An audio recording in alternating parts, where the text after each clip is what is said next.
एरवी आपल्या फॅन्सच्या घोळक्यात दिसणारे आणि आपल्या अदांनी घायल करणाऱ्या अभिनेत्री आज मात्र चौकशीला सामोऱ्या जात आहेत।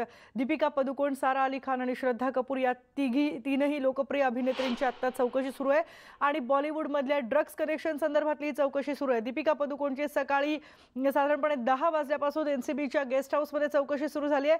आता तिची मॅनेजर करिश्मा आणि तिची एकत्र चौकशी समोरासमोर बसवून चौकशी केली जाते, कारण त्या दोघींच्या चॅटमधूनच ड्रग कनेक्शनचे महत्त्वाचे धागे दोरे एनसीबीला सापडले होते। तर दुसरीकडे एनसीबीच्या कार्यालयामध्ये सारा अली खान आणि श्रद्धा कपूर या दोघींची चौकशी होते। स्वतंत्ररित्या वेगवेगळी ही चौकशी केली जाते।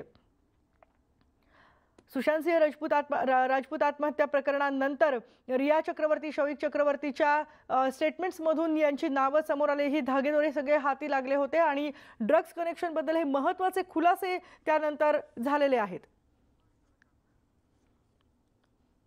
या व्हॉट्सअप चॅटमध्ये जे काही संभाषण झालं होतं त्याच्यावर आधारित आज सगळे हे प्रश्न विचारले जाणार आहेत। अर्थातच त्याला पार्श्वभूमी सुशांत सिंह राजपूत आत्महत्या प्रकरणाबद्दलची आहे, पण त्याचबरोबर बॉलिवूडमधले ड्रग्ज कनेक्शन देखील खूप मोठ्या प्रमाणावर सामोरे येण्याची शक्यता आहे। याचे अपडेट्स आम्ही तुमच्यापर्यंत सातत्याने पोहोचवत राहणार आहोत, पण सध्या वेळ झाली इथे थांबण्याची। पहा फक्त न्यूज 18 लोकमत।